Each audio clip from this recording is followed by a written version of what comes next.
నియోజకవర్గంలో చోటు చేసుకున్న ఒక సంఘటన ఇప్పుడు ఆయనకి ఒక ఊహించని షాక్ అయితే ఇచ్చిందట. ఆయన నియోజకవర్గంలోని అంటే పాలకోడేరు దగ్గర జరిగింది ఇది. పేదల ఇళ్లను ప్రభుత్వం నిర్దాక్షిణ్యంగా కూల్చేసిందట.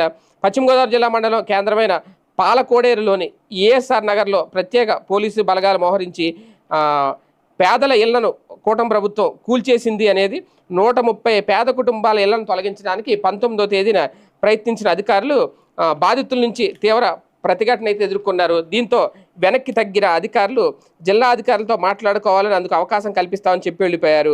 అందుకు విరుద్ధంగా ఆదివారం తెల్లవారుజామునే బుల్డోజర్లు తీసుకొచ్చి అక్కడికి వచ్చి మొత్తం ఇల్లు అన్నీ కూల్చేశారట. ఇళ్లలో నిద్రిస్తున్న వారిని లేపి ఖాళీ చేస్తారా లేక అలాగే కూల్చేయమంటారా అంటూ భయభ్రాంతులు గురి చేశారు. ఈ క్రమంలో పెద్ద ఎత్తున పారామిలిటరీ బృందాలను పోలీసు సిబ్బందిని మోహరించి హుటాహుటిన కూల్చివేత అయితే పూర్తి చేశారు. ఈ క్రమంలో అక్కడ చేరుకుంటున్న సిపిఎం జిల్లా కార్యదర్శి జేఎన్వి గోపాలన్, అలాగే మండల కార్యదర్శి శేషపు ఆశ్రీయలయ్య,